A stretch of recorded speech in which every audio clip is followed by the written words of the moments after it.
I'm Lars. I'm the founder of IDS. Founded IDS 4 years ago. We're really specialized in the insurance vertical, debt relief, mass storage, MVA, and home service. We are from origin in a network. However, we also have an internal media buying department, and we have for each vertical our own and operated offers. So I'm Roy. I joined IDS around 4 years ago.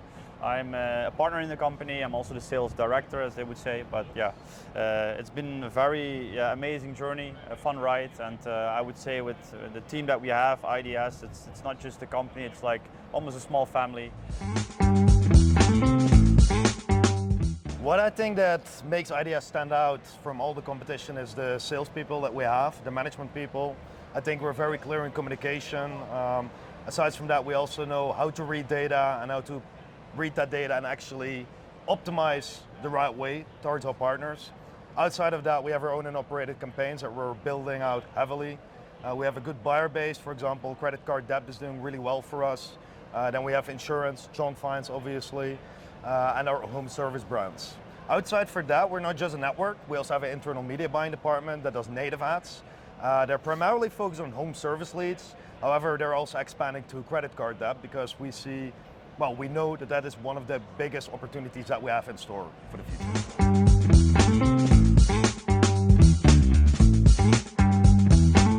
So, like Lars already mentioned, we have our internal media buying team. So we're buying basically a lot of media in the US. Obviously the reach is unlimited. We can do any country, any state, any city. But in general, I think we have a good mix between internal media buyers and external media buyers or partners that we steer into the right direction to where we can target. And yeah, I don't see actually a limit. Everything is online, so that's the beauty of being online in the online space. Well, I think one of the main issues that brands are facing within the industry is not hitting the right KPIs. So basically they buy clicks, they buy leads, and it's not performing for them. What IDS does is we really try to get a good grasp on what the call center is doing, how the follow-up scripts go in terms of how they call the leads, how they introduce themselves, and how they actually try to grasp the problem of the consumer and sell their service towards that consumer. Outside of that, I think optimization is a big problem that brands are doing it, but it should be done better in my opinion. I think gradual feedback is necessary and essential in order to really build that long-term successful relationship. We're actually trying to help in all those facets. Outside for that, we do notice that brands have usually 1 or 2 pages that they get traffic on, and we would always highly support to get at least more landing pages so we can also A/B test the consumer behavior on that landing page to ensure obviously the best results, not only on the front end but also on the back end for both the advertiser side and the affiliate side. Maybe to add towards it, I think we always keep the back end and the front end in mind, so the media buyer and the KPIs of our buyers. So in that way we know exactly how to steer them, how to inform them what is working best, what isn't working.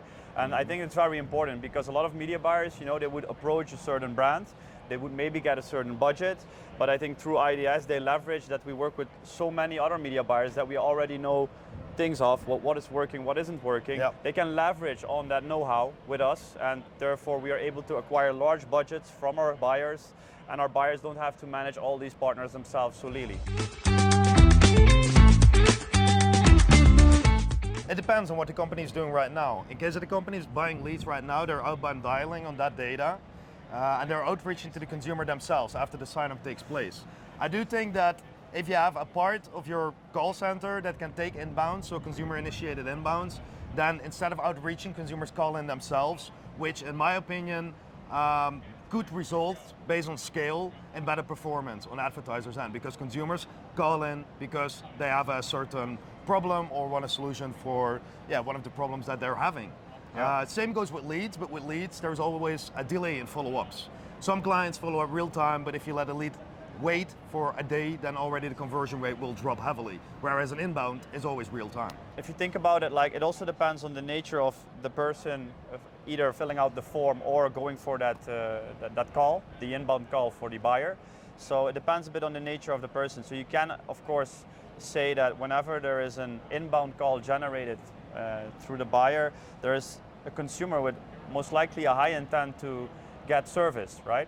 And consumers who fill out a form might want to take a bit of time, want to await that someone calls up towards them. It's a little bit whether you're like maybe a more dominant person, more passive person, a lot of variables to it, I'd say. I don't really like bragging at all, but I think like one of the success stories is that we're enrolling like between 1.5 and 2 million credit card debts A day. a day, right? A day, yeah. I think that's really nice. We see a good increase in terms of of a trend line in terms of helping consumers get out of credit card debt.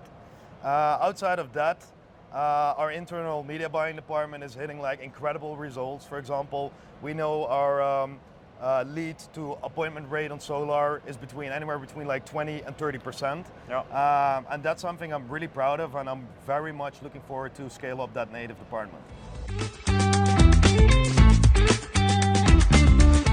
Our experience with Everflow is just phenomenal because we have been through the process of looking at which platform will work best for us, and I would say Everflow is very extensive. We receive a lot of data fields that other platforms are limited towards. So for us, thinking about like media buyers delivering so much data towards us, it's important that a tracking platform is able to capture this, and that we can then also steer our media buyers in the right direction. Aside, it's very user-friendly. You continue to update also with things that we didn't even know of that would be helpful. So hands-on and hands-off, that it's one of the best, if not the best, tracking platform out there.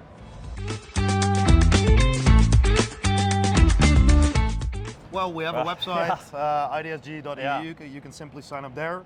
You can find everyone on LinkedIn. Yes. And yes, see us at the shows. Yeah. Talk to us.